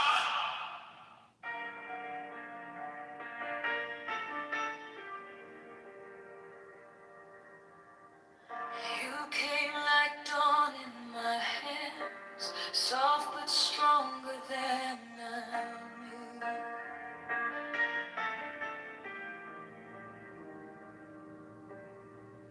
My fear turned gold in your eyes, and my whole night broke in two.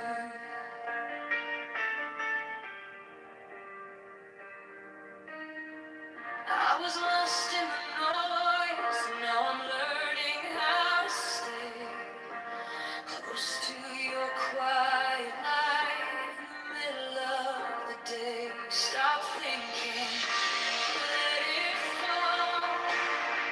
Take the deepest breath of them all. Hold it close. Don't run from the feeling. One more second. You can start believing. Wisdom of God. Now it's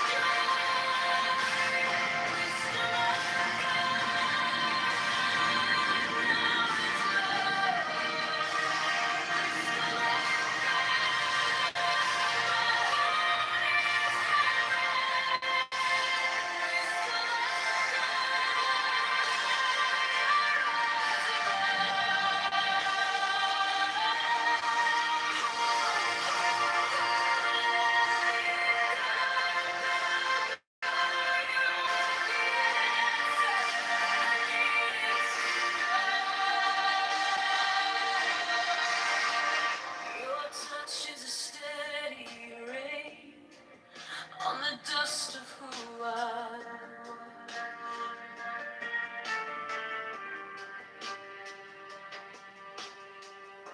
Every wound gets named, then it fades in the hush.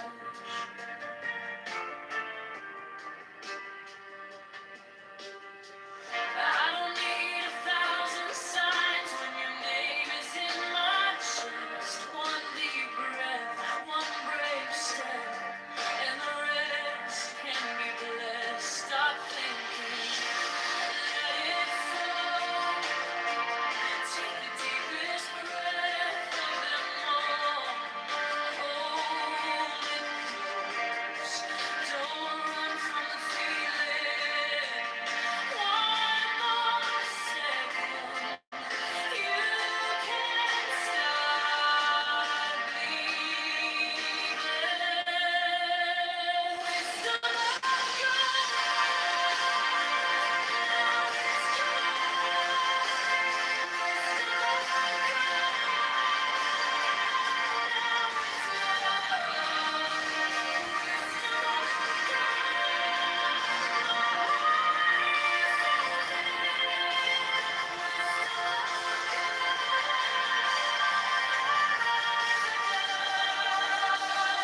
Your touch is a steady rain on the dust of who I was.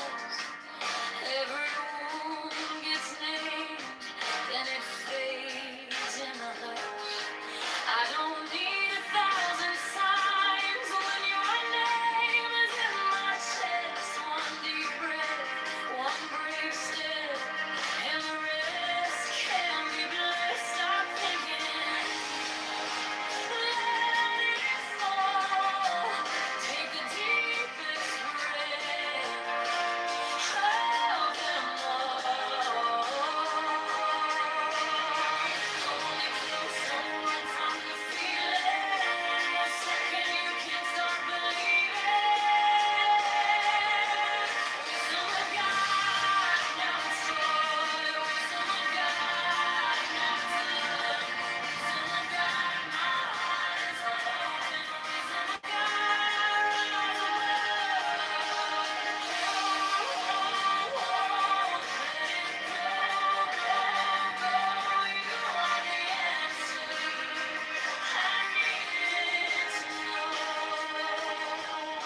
runs stay near if I break. Pull me through, teach my hands to release what I cannot hold with you. 10 not 9, 10 not 11. I breathe in your holy calm, and the storm in my head lays down like a palm. Wisdom of God, now it's joy. Wisdom of God, now it's love. Wisdom of God, my heart is open. Wisdom of God, I rise above. Hold, let it go, go, go. You are the answer. I needed to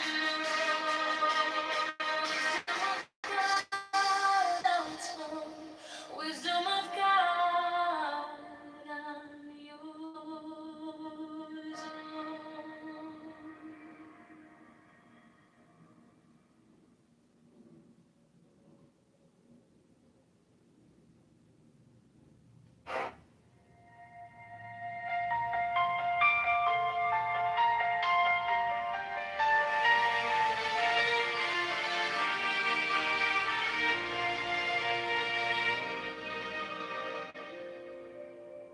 Wisdom of God is now joy of heart, enlightenment.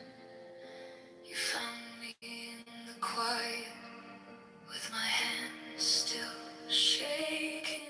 I was carrying the hurt like a name I couldn't drop. Then you touched my trouble, and the whole room stopped. Stop thinking, 'cause he ain't your problems. Take the deepest breath of the day. All for 10, not 11. 10, not 9. Stay.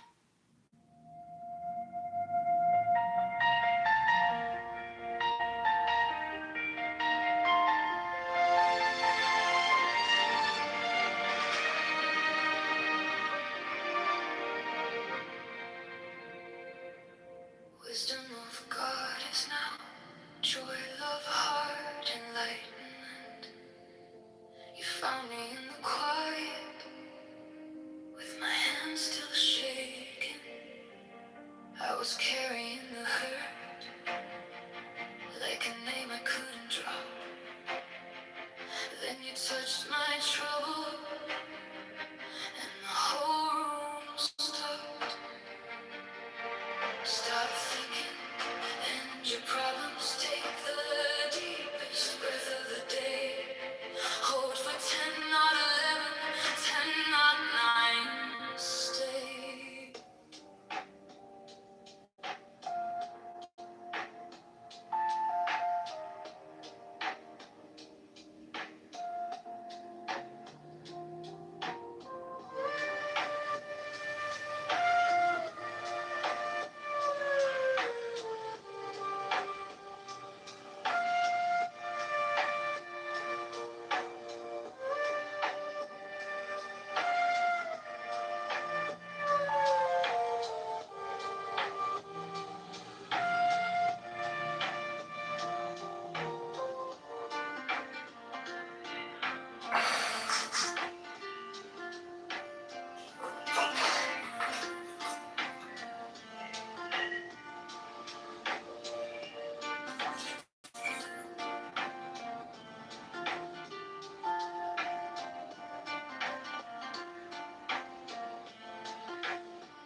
couldn't get past those teeth.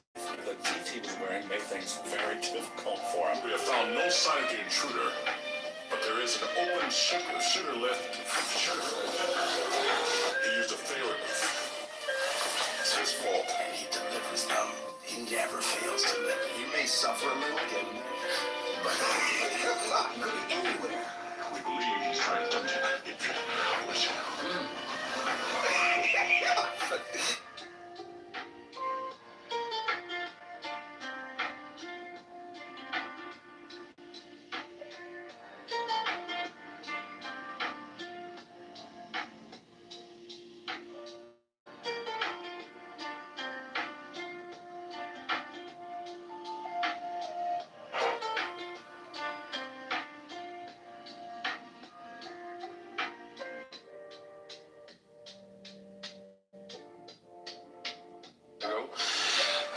This weekend, the city of Chicago is an opportunity for us to celebrate the contributions of our city workers. These are the workers who ensure the success of our city. And through our annual Worker Appreciation Week, we do want to lift up, again, all of the hardworking women and men of this city that contribute to the soul of Chicago. This designation provides us the opportunity to give just a little in return to the tens of thousands of city workers who show up each and every single day to keep our streets clean, teach our children, ensure that we get to work, and of course keep our community safe. Throughout the week, I will be joining city officials and the community to honor and celebrate the determination, dedication, and grit of all of our public servants. Yesterday, I was proud to join Superintendent Snelling and the Chicago Police Department for their annual officer recognition ceremony. We did this and honored our officers who have given their lives in the line of duty and those who went above and beyond in their distinguished service to Chicagoans. I do want to pause for a moment here to continue to not only show our support, but as we mourn the life of Officer John Bartholomew, who made the ultimate sacrifice while ensuring that we renew our prayers for his partner, Officer Nelson Crespo, as he continues to recover. We continue to keep their families, mourn fellow officers, and the entire Chicago Police Department in our thoughts as they navigate this immense tragedy. To all of the brave women and men who serve as first responders and bravely put their lives on the line for Chicagoans ahead of their own, our firefighters, EMTs, paramedics, and our police officers, we will forever owe a debt of gratitude. It is this dedication to serving our residents that makes our city the world-class center for business, innovation, as well as culture, the city that we all know and love. It is only reinforced by the work of school crossing guards, bus operators, our sanitation workers, our librarians, sewer engineers, and countless more who keep Chicagoans healthy, enriched, and on the move. As mayor, I will continue to do everything in my power to support the city workers and ensure that they have the tools that they need to do what they do. As we celebrate International Workers' Day last Friday, we also recognize the immense role that every single worker in Chicago plays in keeping our city strong. As nurses, delivery drivers, technicians, restaurant servers, warehouse workers, caregivers, retail workers, most of our reporters, no, I'm teasing, all of our reporters, you work to build the type of neighborhoods that empower our people and drive the future of our city forward. I will always be an ally to workers of all stripes, and my administration remains committed to ensuring that every worker in our city receives the support and opportunity, and most of all, the respect that they all deserve. With that in mind, I'd like to shift gears just a little bit. As you all know, and are surely aware of this, later this afternoon, I will be heading down to Springfield to meet with our legislators and advocate on behalf of Chicagoans. I will be joining fellow mayors to advocate for the full restoration of the local government distributive fund within the final budget for the upcoming year. The LGDF is funded through state income taxes and is one of the primary mechanisms through which the state provides funding for local governments to deliver the integral services our residents rely on. This year, the proposed budget includes a cut which amounts to $60 million. This shortfall for local governments across the state, including $12.7 million for the city of Chicago alone, would be impactful. For more than 40 years, the annual LGDF share provided to local governments was set at 10%. Over the last two decades, it has slowly been chipped away at, this year being proposed at just 6.27%. Raising the percentage share by just 1% would result in an $80 million increase in funding for the city of Chicago. Every Chicagoan pays into this funding pool through their income taxes. Our residents who work hard every single day keep our city the economic engine of the entire state of Illinois. All of us deserve to receive the full return on their contributions. At a time in which the cost for local governments has risen along with inflation, the proposed cuts hamper our ability to maintain the full provision of public services that our cities need to function at their very best. In addition to reversing the cuts to LGDF, we will continue to work with our legislative partners to pursue the progressive revenue that we need to break the cycle of budgets which have again and again been balanced on the backs of working people. We are certainly encouraged by the state's inclusion of a measure which mirrors the social media and amusement responsibility tax that we pioneered right here in Chicago. As we all recognize the need for big tech corporations and social media giants to pay their fair share, I will be renewing my call for this General Assembly to grant Chicago the authority to levy a digital tax and include a statewide digital ad tax in this year's budget. Targeted advertising has enabled these companies to reap billions in profits, so it's only fair that they pitch in to support the well-being of Chicagoans and every Illinoisan. As we prepare for the coming budget cycle, we will advocate for the expansion of Chicago's home rule authority to raise progressive revenue without burdening working families in our city. I'm confident that by coming together around our shared values and vision for a more equitable future for our state and city, that we will be able to achieve many of these aims. I look forward to meaningful conversations with my fellow local leaders, with our legislators, and with the governor's office as we work to collaboratively find common ground, advance solutions, and deliver real results for the people of Chicago and all of Illinois. Thank you all for your patience today, and I'm happy to answer any of your questions at this time. We have time for 2 questions, 1 follow-up each, and we're going to go down the line and wrap around, please. So. Wait, how many? 2 questions, which doesn't, not in addition to a follow-up. Is that correct? Yes. Okay. Yes. Just want to make sure I'm going to talk to my union rep about all these question giants. Mayor, good morning. Thank you. When you head to Springfield, I realize that you just spoke about a couple of other ideas, the digital ad tax and others, but 12 million's not, I mean, certainly you want every million, you don't want to lose any, but it's not a huge amount. I mean, the state, I guess their argument is, hey, we've had to tighten our belt too, so it's going to trickle down to all of you. What other, perhaps, ideas are out there to raise revenues? Yeah, well, first of all, let me just name the fact that the local government distributive fund, I mean, this is something that has been intact for decades. When I made my first address to the General Assembly back in 2023, I highlighted this as an important part of how local municipalities show up for working people, and particularly at a time as the federal government continues to undermine our local bodies of government. It's the mayors who are dealt with the heavy responsibility of responding to the needs of people. And look, that's not chump change, right? When you're talking about 1% increase would be $80 million that could go towards driving safe and more affordable communities. So it is important. I've been working to organize local mayors for the last couple of years. In fact, in DC, we convened a meeting with many of the local mayors who represent communities that are rural, suburban, and of course, obviously, me representing the largest city. So it has bipartisan support. This is a big deal. We cannot afford, if we're asking anyone to tighten the belt, we should look at whose belt is exploding, and that's the ultra-rich. As their bellies get fat and our people are starving, this is not the time to balance the budget off the backs of working people. As far as other ideas, look, our position is still the same. Look, I've been advocating for digital ad tech for some time. This is something that I know the Senate President has expressed interest in.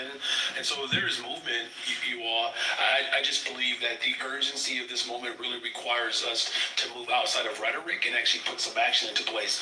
The last thing that I'll say is I'm encouraged by the fact that the idea that we pioneered in Chicago, the social amusement responsibility tax, that's something that the state is looking to do. So clearly there's some shared ideas that they're, gaining from the work that we're doing in Chicago. We're hopeful that that can be reciprocated. The levies in which the state has control over, the jurisdiction over, they need to pull those levies now because it's a matter of life and death for a lot of our families, not just in Chicago, but throughout Illinois. Is what to do about Soldier Field also on your agenda? Well, the best thing to do for Soldier Field is make sure the Bears are playing there. Look, I still firmly believe that the best place for the Bears to play is in the city of Chicago. They expressed interest. I remember that a couple of years ago. Right now, the type of tax, I don't know how they're framing it, but the type of tax structure that they would set up for large corporations and billionaires without a clear pathway to provide certainty as well as equity for everyday working people. I believe that that's a mismatch there. And quite frankly, look, the infrastructure that they're even discussing in the suburbs, those infrastructure needs have been present on the lakefront for a very long time. It's the top tourist destination anywhere in the state of Illinois, right? So it's to the economic advantage for all of Illinois to support the economic engine of the state of Illinois. And then finally, there are some real concerns about and I know the governor expressed them as well, there's some real concerns that have been laid out around what's being proposed. And so for me, I'm going to, of course, continue to fight for Chicago, but it's not just the best place for the Bears to play, the lakefront, it's the most economically sound as well as economically stable idea for the Bears to remain in Chicago. Feliz Battaglia de Puebla, or the Battle of Puebla, otherwise known as Cinco de Mayo, which is actually today. I'm surprised nobody mentioned it today. In any case, this first bundle question would have applied to the presser that you had with some of the other mayors across the country if I had received the link for it after applying for it. But in any case, for all you sanctuary cities, especially those led by mayors, what is your response to Congresswoman Pramila Jayapal's robust demanding of reparations for immigrant communities, whether populated with illegal aliens or potential immigrants, while not talking up the same for descendants of U.S. chattel slaves? Look, I can only speak for my position, and as we are moving with our task force around what reparations for Black Chicagoans could look like. The harm that has been done against Black Chicago is quite severe. That history is pretty substantial. Whether it's the dismantling of our public schools, the dismantling of the public housing, the closure of mental health clinics, the lack of opportunities for jobs, right? There are a whole host of areas where Black Chicagoans have been harmed by neoliberal ideas and austere budgets that, quite frankly, that have been moved primarily by the most conservative presentation in our city, in our country. And so I think it behooves us to ensure that investing in affordable housing, investing in education, investing in good paying jobs, that these are ways in which we can repair that harm. As far as any other group that is seeking reparations, look, I'm never going to stand in the way of that, right? We know the history in this country, whether it's Japanese Americans, whether it's the Jewish community, that of course the harm that was done during the Holocaust. There are countless examples of groups receiving reparations reparations, my focus right now is repairing the harm that was done against Black Chicagoans. So to clarify, in your case, this would not end up as another case of foundational Black Americans having to yet again wait their turn behind other groups for repair. So, look, my priorities have been pretty clear. You know, we have a reparations task force to repair the harm done against Black Chicago. For more international interest, how wary are you that a final enacted version of their reauthorized FISA no-knock warrant law could be weaponized against sanctuary city mayors and governors the way it was, the original version was against Black Lives Matter organizers and activists? Look, I don't. Worry might be too strong of a word, Mark. Quite frankly, you know, do I take all measures seriously as it relates to the type of threat and damage and harm that it can do to the most vulnerable? Of course, you know, but I try my best not to live or to react with fear. You know, I'm in this position as mayor to speak up for the least of these, the most vulnerable amongst us. It's not a popularity contest for me. It's about delivering high quality services for the people who rely upon them the most. And I think when it comes to ensuring that our criminal justice system is responsive and as well as committed to an equitable distribution of justice, that is something that we all have to work towards. So clarify, you'll cross that line when you get there. As I said, I think worrying is probably wary. To the extent in which it's going to prevent me from being able to continue to move to build safe and affordable communities, it hasn't. Thank you, Craig. Mayor, if I can just clarify something that Marianne had asked earlier about the Bears. Do you plan to have conversations with lawmakers about the Bears and whether it's either the bill that is now before the Senate or trying to keep them in Chicago? I continue to have conversations, you know, with lawmakers that the Bears belong in Chicago and that their interest is in Chicago. Look, I would have preferred to have conversations about a millionaire's tax. You know, to be perfectly frank with you, I'm disappointed that the bulk of the conversation about Springfield right now is about how do we provide benefits for corporations at a time in which affordability is the number one issue that people are concerned about. And I know this is something that the governor has raised about raising the minimum wage and ensuring that, you know, we're creating a pathway to build more affordable homes throughout the state of Illinois. I'm grateful that within the budget that he's put forth the social media tax. I think it's important that the city of Chicago understands what's happening in this moment.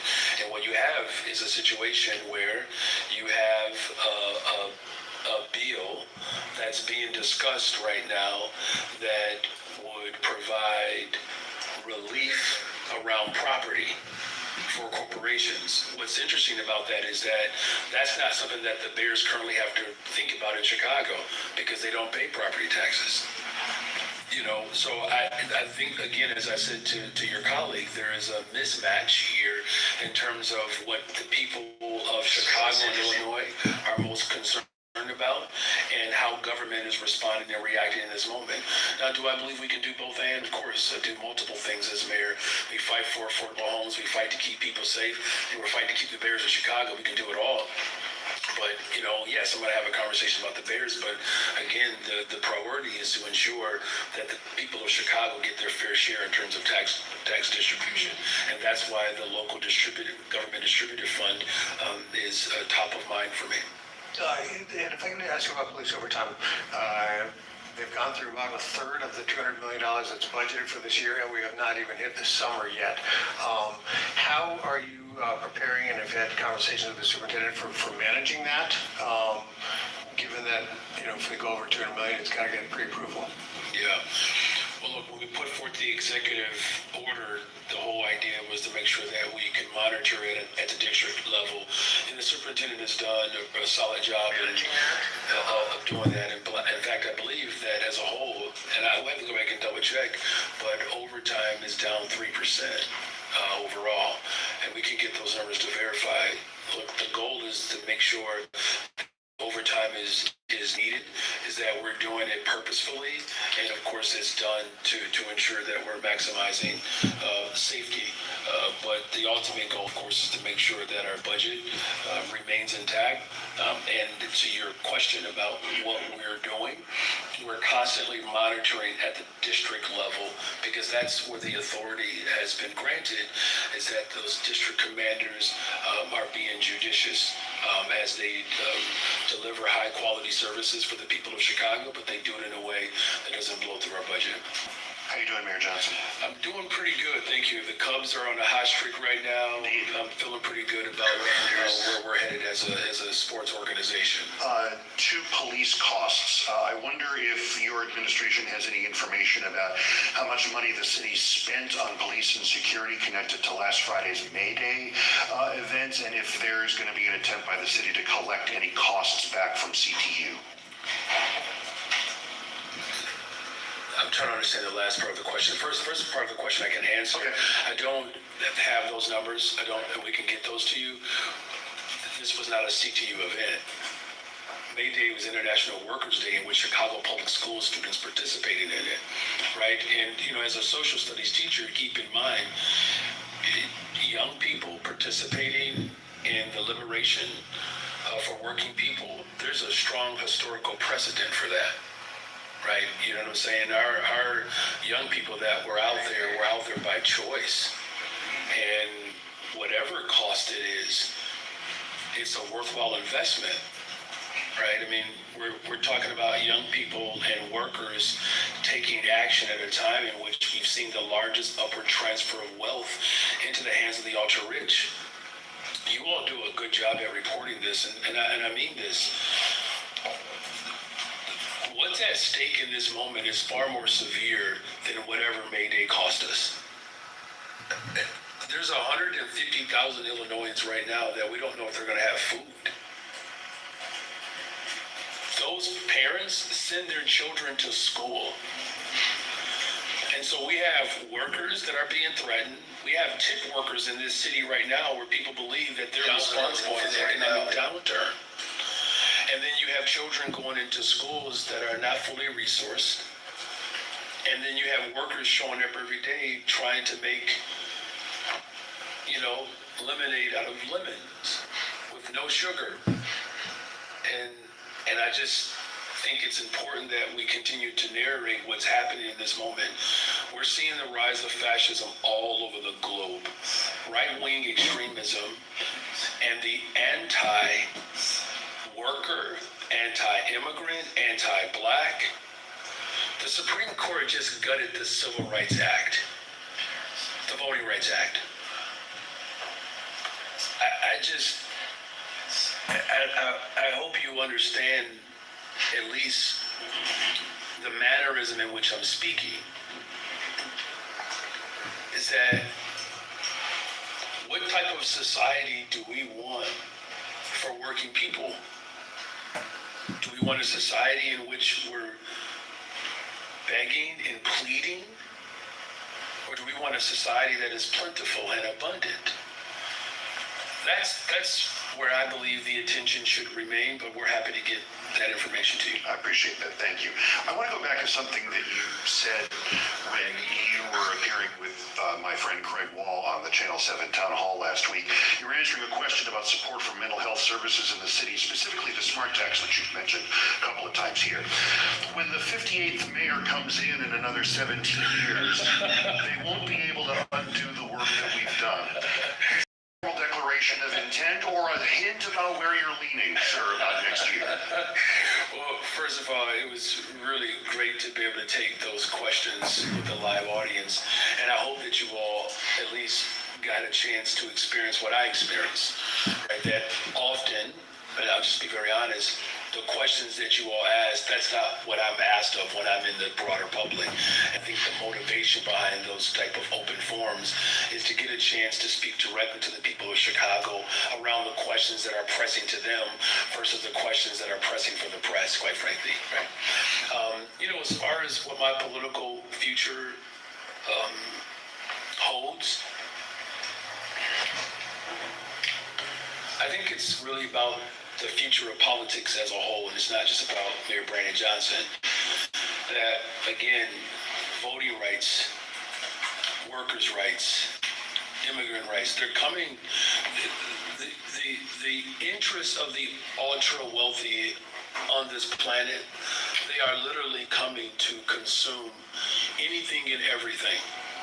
And my focus is going to remain on ensuring that we're driving violence down, that we're building more affordable homes, and the time for political declarations will come at the appropriate time. But in the meantime, yes, I'm very much determined and committed to build the safest, most affordable city in America, and that whatever happens after my time as mayor, that the work that we do outlives my time as mayor. That's the most important thing. Hi, Mayor. Hi.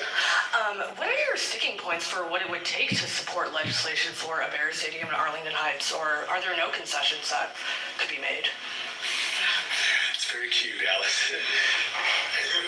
It's very cute. I appreciate the frame of the question. I do. And we're building a brand new soccer stadium with the Chicago Fire.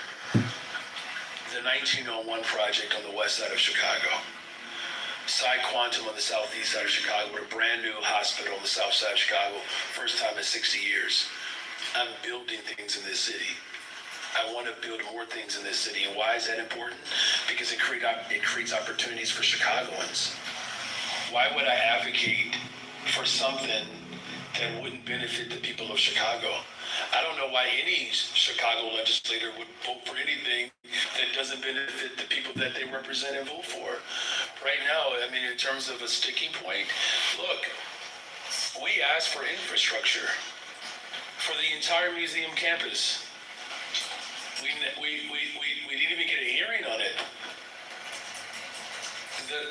The Bears were prepared to put 72% of their dollars into a stadium that the public would own. I mean, certainly people can see the benefit of that. I mean, how many people build an office to become a tenant, to pay rent to someone else? That's what the Bears were willing to do.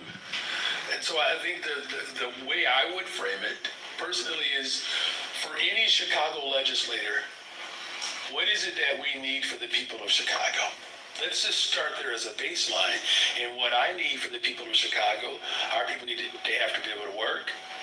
I mean, we're working hard now to get more black contractors opportunities where they have been shut out otherwise.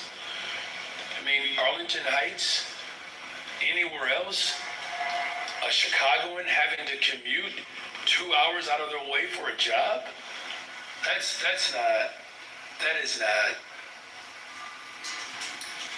is not something that I don't believe anybody who represents Chicago should want. You know, so, and I think that there are some legitimate concerns around the fact that at a time in which property values are increasing and affordability is becoming that much more of a challenge, to do anything in favor of entities with means without supporting families who have needs, I would find that short-sighted. Thank you. And do you support Alderman Beal's legislation and licensing committee today that would effectively ban sweepstakes machines in Chicago? Yeah, I haven't looked at it, honestly. I haven't. Many talking points that you've already said you're going to discuss. We went through the Bears already. We went through the funding due to Governor Pritzker's budget. What about CPS? They're facing the deficit second year in a row. New superintendent here. Is that going to be a conversation there? Yes. You know, it's been an ongoing conversation because it's not just CPS that's experiencing a deficit. And listen, I want to just make sure that I'm on the record again. Hear me good, you all. Every single school district in the state of Illinois, the vast majority of them, will suffer the same type of deficits.